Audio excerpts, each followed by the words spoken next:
Muy buenos días chicos de quinto de secundaria y bienvenidos a una clase más de ciencias sociales, específicamente historia universal. En esta oportunidad vamos a trabajar el tema de las monarquías europeas del siglo XVII y vamos a arrancar con una de las más relevantes, que es la monarquía francesa. Recordemos que el siglo XVII también se conoce dentro del marco de la historia francesa como las monarquías de los Luises. Comencemos. La guerra entre católicos y hugonotes o calvinistas había culminado con el ascenso de la familia Borbón, representada en Enrique IV. Este monarca había impuesto la paz a través del Edicto de Nantes. Los años siguientes de su gobierno los dedicó a reformar el aspecto económico y territorial de la monarquía francesa, de la mano de el duque de Sali, principal ministro de Enrique IV. Se atendieron problemas relacionados a la agricultura, se introdujeron nuevos cultivos y se trabajaron en nuevos territorios. Se buscó un mayor control de las provincias y también se reforzó el sistema de tributación. Este hecho y la intención de Enrique IV de reiniciar la lucha al lado de los protestantes contra España agravaron la desconfianza sobre todo de los antiguos miembros de la Santa Liga Católica.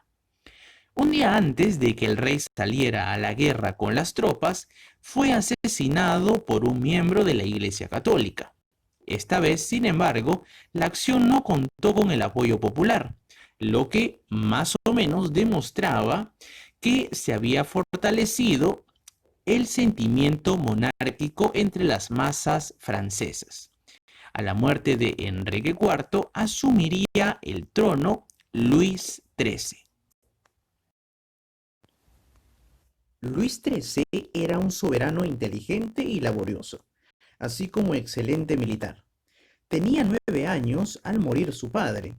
Entonces, dada su minoría de edad, asumió la corona como regente su madre María de Médicis. Años después, joven a la sazón, tomó a su cargo el gobierno de Francia bajo la orientación de un político de excepcionales méritos, el famoso cardenal de Richelieu, quien con el cargo de jefe de Consejo Real, equivalente a primer ministro, llegó a convertirse en el hombre fuerte de Francia y a su vez el forjador de su grandeza. Dentro de las políticas de Richelieu podemos destacar 5 puntos esenciales. Número 1. Consiguió someter a la nobleza feudal, quedando entonces las provincias gobernadas por la autoridad del rey. Número 2. Consolidó la monarquía absoluta, centralizando de esta manera toda la autoridad en la persona del soberano. Número 3. Logró someter a los protestantes religiosos. Punto 4. Acrecentó el prestigio de Francia, tanto en lo cultural y económico como en la materia militar. Y punto número 5. Hizo la guerra a Alemania, conocida como la Guerra de los 30 años, con resultados muy favorables, pues le permitió a Francia la anexión de los territorios de Alsacia, Rosellón y Artois.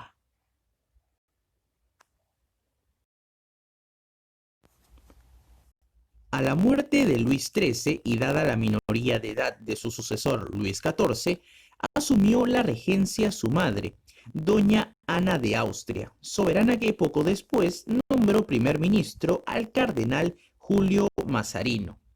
El cardenal Mazarino, de modesto origen, era enemigo del lujo y de los placeres. Se destacó como político eminente y a su vez como un diplomático de grandes méritos. Dentro de las principales obras de Mazarino se destaca la conclusión de manera satisfactoria para Francia de la Guerra de los 30 años, mediante la paz de Westfalia y el Tratado de los Pirineos. Además, consiguió debelar la insurrección de la Fronda, o sea, la rebelión encabezada por el Parlamento de París, y además la dirigida por los nobles. Las pretensiones de estos eran básicamente la limitación del absolutismo real. Sin embargo, fracasaron. Mazarino murió en 1661 y desde entonces Luis XIV, que contaba ya con 22 años, asumió personalmente la dirección del gobierno, libre de influencias extrañas, habiendo declarado que para ello, de ahora en adelante, él mismo sería su primer ministro.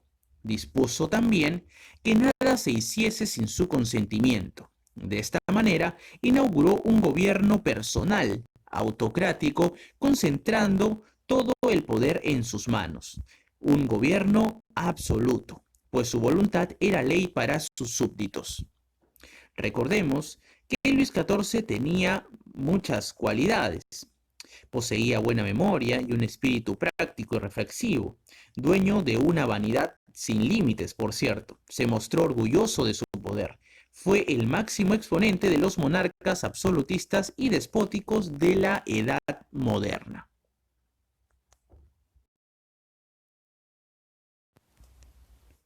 Dentro de las obras de Luis XIV podemos destacar el despilfarro de las rentas fiscales y la construcción del Palacio de Versalles. Y es que Luis XIV mandó a construir una suntuosa y colosal residencia, conocida como el Palacio o la Corte de Versalles, a 30 kilómetros de París, con capacidad para más de 10.000 personas. En esta elegante mansión concentró a la mayor parte de la nobleza del reino, para así tenerla a su servicio personal, como si se tratase de simples domésticos, pues se disputaban el honor de vestirlo, ayudarlo a calzarse una media, alcanzarle un plato a la mesa, entre otro tipo de actividades. También podemos destacar la reforma económica que realizó Luis XIV dentro de su gestión, ya que una vez conseguida la unificación de Francia, con la total subordinación de la nobleza, Luis XIV se rodeó de eminentes colaboradores, salidos sobre todo de la burguesía, quienes orientaron progresivamente el gobierno de Francia. Entre estos llegaron a destacarse Juan Bautista Colbert, Miguel Letellier y Sebastián Lepreste. Pero sobre todo de estos tres destaca Juan Bautista Colbert, porque destaca principalmente por su clara inteligencia, profundo conocimiento de las finanzas, así como por su espíritu eminentemente laborioso. Fue nombrado inspector general de la Hacienda. Sus más importantes obras fueron las siguientes. Número 1. Creó el presupuesto nacional, o sea, el cálculo anticipado de los ingresos y egresos de la nación. El sistema proteccionista, que consistió en la defensa de la industria del país de toda competencia extranjera, para lo cual gravó con fuertes impuestos a las mercaderías que procedían del exterior. Su objetivo era ahorrar dinero al Estado y hacer de Francia una nación rica y poderosa. Suprimió también las aduanas de provincias para facilitar así el comercio interior. Mejoró también los puertos, aumentó los salarios y disminuyó los días feriados, a la vez que suprimió los impuestos que pesaban sobre el pueblo. Creó el poderosísimo Servicio Naval de Francia, que a su vez dio gran impulso a la expansión colonial. En su época se estableció la colonia de Luisiana en América del Norte y se formaron asimismo compañías marítimas comerciales. En cuanto a la materia legislativa o de leyes, promulgó un código civil, así como la ordenanza de instrucción criminal, una especie de código penal. Además, este gran académico protegió a la cultura, para lo cual fundó la Academia de Bellas Artes, la Academia de Ciencias y la de Música. Fue, pues, por así decirlo, el mecenas de artistas, literatos y científicos. Muy bien, chicos, hemos llegado a la parte final de este tema. Espero hayan podido aprender un poco más de la historia universal. Nos vemos en una próxima oportunidad. Cuídense mucho.